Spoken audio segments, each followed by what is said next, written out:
تو جو نیک لوگ ہوتے ہیں نا، نیک لوگ، ان کے لاشعور میں اپنا اچھا ہونا اترا ہوتا، ہم بڑے اچھے ہیں. یہ چیز بہت بڑا سبب ہے دین سے دور لوگوں کے اور دور ہو جانے کا. جنید جمشید گلوکار ہے، گانا گانے والا، اب ماشاءاللہ توبہ کر لی ہے، مجھ سے بڑی داڑھی ہے، مجھ سے بڑی پگڑی باندھتا ہے. 6 سال ہم اس کے پیچھے پھرتے رہے. جب اللہ نے اس کو توبہ کی توفیق دے دی تو اس نے مجھ سے کہا میں صرف اس وجہ سے ان راہوں پہ چلا کہ تم نے مجھے حقیر نہیں سمجھا اور نفرت کا اظہار نہیں کیا، اور دوسرا کبھی فتویٰ نہیں سنایا کہ تو حرام کھاتا ہے. حرام ہی تو کھا رہا ہے، لیکن ہم نے کبھی منہ سے نہیں کہا تو حرام کرتا ہے، حرام کھاتا ہے. سنتے رہے سنتے رہے سنتے رہے، چلتے رہے چلتے رہے. 6 سال کے بعد خود ہی توبہ کر لی، 3 چلے بھی لگا دیے اور داڑھی بھی رکھ لی اور چلے بھی لگ گئے اور کتنے حج ہو گئے. اور اس کے پیچھے کیا تھا؟ صرف محبت. اس کے گناہ کا اس کو تانا نہیں دیا. تو یہ جو تانا دینا ہوتا ہے یہ اور لوگوں کو دین سے دور کرتا. تو اس آدمی نے عیسیٰ علیہ السلام کے ساتھی نے یوں دیکھا اور بڑی حقارت سے کہا ہاں بڑے آئے ہیں. جو نیک لوگ ہوتے ہیں، نیک پاک عورت، پردے دار عورت، کوئی آ گئی ایسی بیچاری تھوڑی سی اعمال میں ڈھیلی تو اس کو بڑی ایسے نفرت کی نظر سے دیکھتی. آپ بڑی نیک حاجن بنتی، اس کو ایسی نظر سے دیکھتی. یہی حال یہ پکے نمازیوں کا ہے. یہ ایسے دیکھتے ہیں کہ جیسے پتہ نہیں اگلا دین سے ہی نکل گیا ہے. تو اس نے یوں دیکھا تو اللہ تعالیٰ نے فوراً جبریل کو بھیجا، کہا میرے روح عیسیٰ تیرے پیچھے 2 آدمی آ رہے ہیں، ایک تیرا ساتھی ہے، ایک ڈاکو اور چور و چکا ہے. ڈاکو سے کہو تیری توبہ پر تیرے پچھلے سارے معاف، تو نئے سرے سے عمل کر. اور اپنے ساتھی سے کہو تیری نفرت کرنے پر تیری ساری نیکیاں برباد، تو بھی نئے سرے سے اب نیکیاں، تیرا سب ختم. تو ٹھیکیدار ہے میرے بندے کو حقیر سمجھنے کا.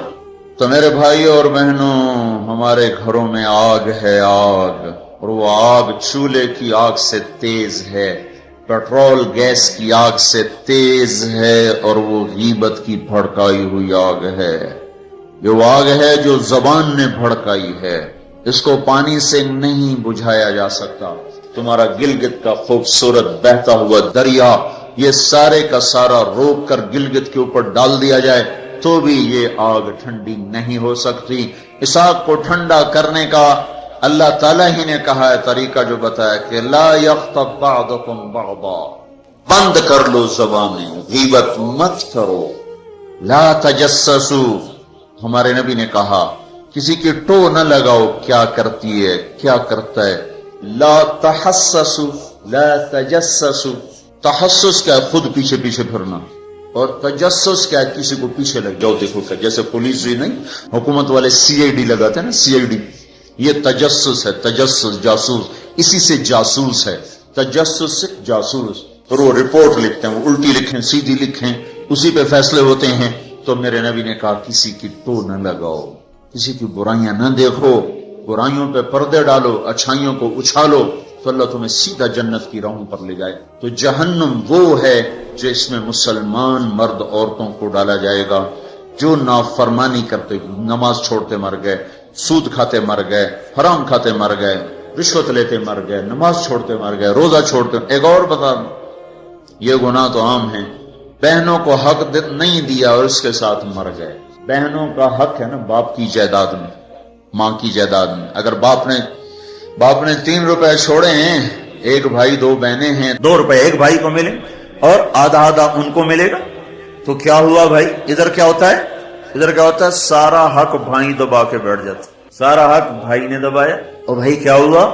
کہا جی ہمارا رواج کوئی نہیں. اچھا قرآن تو کہتا ہے للذکر مثل حظ الانثیین، 2 بیٹیوں کے برابر ایک بیٹے کا حصہ ہے. 1 روپیہ بیٹی کو ملا، 2 روپے بیٹے کو ملے، 8 آنے بیٹی کو ملے، 1 روپیہ بیٹے کو ملے گا. پر اللہ تبارک و تعالیٰ نے عورت کا حق پہلے بتایا، مرد کا حق بعد میں بتایا. للذکر مثل حظ الانثیین، للذکر مثل حظ الانثیین. اور یہاں ساری گلگت کی وادی بہنوں کا حق کھا جاتی ہے. اور کوئی کہتا بھی نہیں کہ حرام ہو گیا.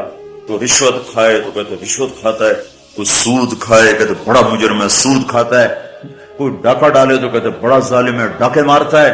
سارے گلگت والوں نے بہنوں کے حق پہ ڈاکہ مارا، نہ کوئی مقدمہ ہوا، نہ کوئی فریاد ہوئی، نہ کسی نے ہائے کی. اور کسی بہن نے کچھ مانگ بھی لیا تو الٹا اسے پہ چڑھائی ہو گئی. بہنوں کا حق کھاتا ہوا مر گیا، جنت کی ہوا بھی نہیں لگی. ماں کا حق کھا لیا، خامد مر گیا، اللہ نے ماں کا حق رکھا ہے. اولاد ہے تو 8واں حصہ ماں کا ہے، اولاد کوئی نہیں 4تھا حصہ ماں کا ہے. باپ مر جاتا ہے، مائیں بیچاری فقیر بن کے بچوں سے خیرات مانگتی ہیں، حالانکہ اللہ نے خامد کے حق میں سے 1/8 ماں کا حق رکھا تھا، کوئی نہیں دیتا. ماؤں کا حق ہڑپ، بہنوں کا حق ہڑپ، اور پھر اس کے ساتھ یہ احساس بھی نہیں ہے کہ میں مجرم ہوں، میں نے ظلم کیا ہے، یہ احساس ختم ہو گیا ہے. تو بھائیوں میرے بہنوں، اللہ نے جہنم کو بنایا ہے نافرمان مسلمان مرد عورت کے لیے. اگر توبہ نہ کی تو اس میں جانا ضرور ہے. جو ہے نا آخری آدمی ہے جو نکالا جائے، جب وہ نکالا جائے گا تو اللہ تعالیٰ کہیں گے اس کو نکالو، ایک آدمی دوزخ میں اس کو نکالو. تو وہ جبریل آ کر کہیں گے بھی اس کو نکالو. تو دوزخ کا فرشتہ مالک کہے گا کہ دوزخ نے ایک کروٹ بدلی ہے، اس میں ہر چیز کو اس نے الٹا پلٹا کے پھینک دیا ہے، مجھے سمجھ میں نہیں آ رہا وہ کہاں پڑا ہوا ہے. تو جبریل کہیں گے یا اللہ وہ مالک کو پتہ نہیں چل رہا وہ کہاں پڑا ہوا ہے. تو اللہ تعالیٰ کہیں گے جاؤ فلاں پتھر کے نیچے دبا پڑا ہے. میں نے پتھر بتایا تھا نا، پتھر کیا ہوتا ہے، پتھر کیا ہوتا ہے جس کے نیچے پہاڑ بھی پگھل کے پانی بن جائیں گے. اللہ تعالیٰ کہیں گے فلاں دوزخ کے کونے میں پتھر کے نیچے ہے. تو جبریل بھی اندر جائے گا اور وہ مالک بھی اندر جائے گا. وہ پتھر کو اٹھائیں گے تو نیچے منہ کے بل گرا پڑا ہوگا اور اس کے اوپر آگ ہی آگ ہوگی، اور وہ زبان سے کہہ رہا ہوگا یا حنان یا منان. ایک دفعہ جبریل ہے کہ یا رسول اللہ آپ کو دوزخ کے سنوں کا سنیں کہ جہیم میں حاویہ میں منافق ہیں، جہیم میں مشرک ہیں، سقر میں صابی ہیں مجوس ہیں، اور سعیر میں مجوس ہیں، لظہ میں یہود ہیں، حطمہ میں عیسائی ہیں. اور کہہ کر جبریل چپ ہو گئے. تو آپ نے کہا اور کیا؟ کہ جی آپ سے شرمت کہنے نہیں بتاؤ. کہا جہنم میں آپ کی امت ہے، نافرمانی کرتے ہوئے جو مر گئے توبہ کیے بغیر. تو ہمارے نبی بے ہوش ہو کے گر گئے اور روئے جا رہے، نہ کسی سے بات کر رہے، نہ کلام کر رہے، نہ کھانا کھا رہے، روئے جا رہے. حضرت عمر رضی اللہ تعالیٰ عنہ اجازت مانگنے گئے تو آپ نے اندر آنے کی اجازت نہیں دی.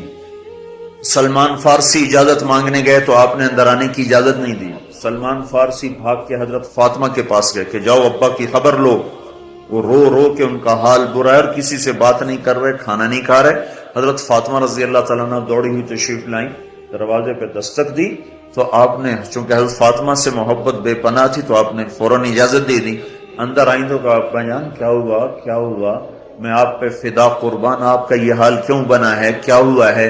تو آپ نے کہا فاطمہ میری بیٹی، مجھے جبریل نے بتایا ہے میری امت کے نافرمان مرد عورتوں کو جہنم میں جانا ہوگا. رامنا کتنے نوجوان ہوں گے جو کہیں گے ہائے ہماری جوانی پہ کرم میں رحم کرو، پر کوئی رحم نہ کھائے گا. کتنے بوڑھے ہوں گے جو کہیں گے ہمارے بڑھاپے پہ رحم کرو، کوئی رحم نہ کھائے گا. کتنی عورتیں ہوں گی جو ننگی ہو کر جہنم میں پھینکی جائیں گی اور ان کے بالوں کی چوٹیوں سے پکڑ کر فرشتے ان کو گھسیٹ رہیں گے اور کہیں گے ہائے ہماری بے پردگی، ہم پر رحم کرو. ان پر کوئی رحم کرنے والا نہیں ہوگا. مجھے یہ خبر رلا رہی ہے، بے قرار کر رہی ہے. تو لیبلوکم ایکم احسن عملا، ان قریب موت پر یہ سب کچھ کھل کے سامنے آنے والا ہے. اللہ تعالیٰ نے اس کی تیاری کے لیے ہمیں یہاں بھیجا ہے. ہم آزاد نہیں ہیں، اللہ اس کائنات کا بادشاہ ہے. زندگی موت کا نظام بنایا اور عزت اور ذلت کا نظام بنایا، جنت اور جہنم کا نظام بنایا، عرش فرش زمین آسمان چاند تاروں کا نظام بنایا، اور دنیا اور آخرت کی ساری عزتوں تک پہنچانے کے لیے حضرت محمد صلی اللہ تعالی علیہ وسلم کو رہبر بنا کر، ہادی بنا کر، قیامت تک کے آنے والے انسانوں کے لیے رہبری کا طریقہ دے کر آپ نے مدینے مکے کی پہاڑیوں سے آپ کو چاند بنا کے، سورج بنا کے آپ کو طلوع فرمایا، اور پھر قیامت تک کے لیے سورج چمکتا رہے گا، یہ چاند چمکتا رہے گا، نہ یہ گھٹتا ہے اور نہ اس پر کوئی گہن لگتا ہے، نہ اس پر کوئی داغ آتا ہے، نہ اس میں کوئی آگ ہے. آپ ساری دنیا کے مردوں عورتوں کے لیے عزت کا راستہ لے کر آئے، بلندی کا راستہ لے کر آئے، کامیابی کا